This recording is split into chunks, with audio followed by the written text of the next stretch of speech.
Alex's breath caught in his throat as he stared at the glowing inscriptions, the chilling finality of seeing his own name engraved in stone searing through his mind like fire, and Mia collapsed beside him,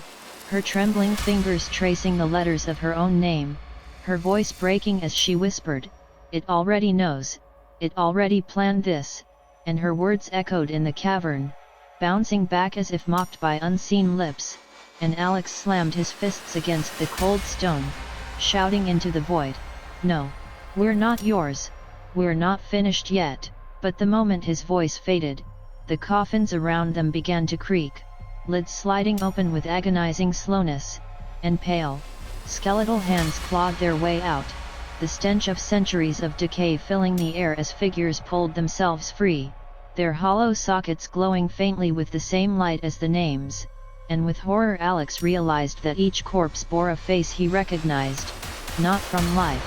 but from the flashes of torment he had glimpsed in the house's visions, the countless souls, who had come before and never left, now bound to serve forever, and they shuffled toward him and Mia, mouths opening to speak in 1,000 overlapping voices, "Lie down, accept your rest, your place is here among us," and Mia clung to Alex, shaking her head violently, I want tea, let them put me in there." But the dead surged closer, their hands reaching, their whispers like sand scraping against glass, and Alex dragged Mia backward, searching desperately for any exit, when suddenly the chamber shook, dust raining down, and from the farthest end of the crypt a massive coffin burst open with a thunderous crack, its lid flying across the floor as something colossal rose, not a man, not a corpse, but the embodiment of the house itself, a titan of shadow and bone, its ribs spread like wings, its skull crowned with burning black flame, its voice deeper than the grave itself, "You will serve, you will feed, as all before you have fed me," and the lesser dead bowed before it, their skeletal frames clattering, chanting its will, and Alex felt the weight of despair crush him, his grip on Mia slipping as she sagged in hopeless terror, but somewhere deep inside, a spark flared, a defiance that refused to yield, and he screamed back, "No more, I will not serve you, I will end you," and though he had no weapon, no strength left, something in his defiance drew a reaction from the cavern itself, the inscriptions on the coffins blazing brighter, the names shifting, letters rearranging until Alex and Mia's names flickered, wavering as if unstable, and Alex realized with sudden clarity that their fates weren't fully sealed,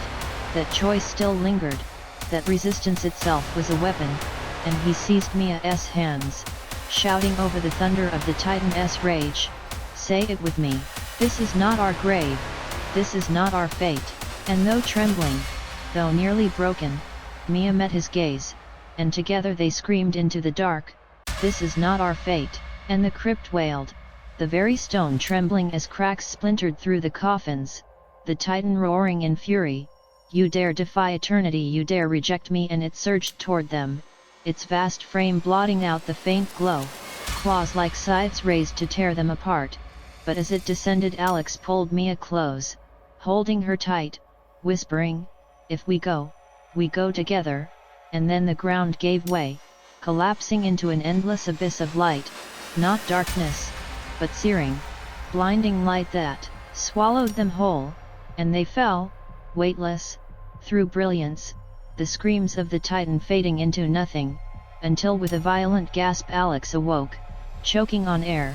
his body drenched in sweat,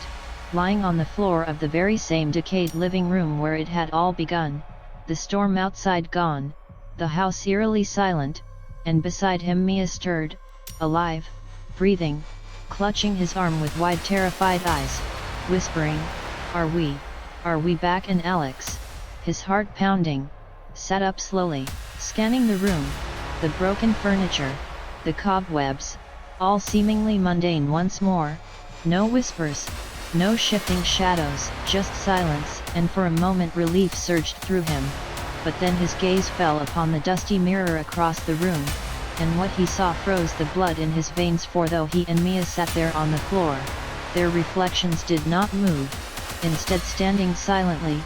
staring back with hollow eyes and faint smiles, their lips moving in unison to form words he couldn't hear. And then, in a voice not spoken aloud but echoing directly inside his skull, the reflections whispered, "You left, but you never left. You belong to the house." And as Alex scrambled back, pulling Mia with him, the reflection of David appeared behind their mirrored selves, smiling with rotted teeth, his voice joining theirs, "See you soon," and the mirror cracked, splintering outward until shards exploded across the room, and in every fragment Alex saw a different version of himself, screaming, burning, buried alive, torn apart, endless fates that all ended in death within the house, and he realized the truth with soul-crushing certainty: they had not escaped, they had only been given the illusion of escape, a cruel trick, the house ensuring their suffering would stretch beyond walls, beyond time,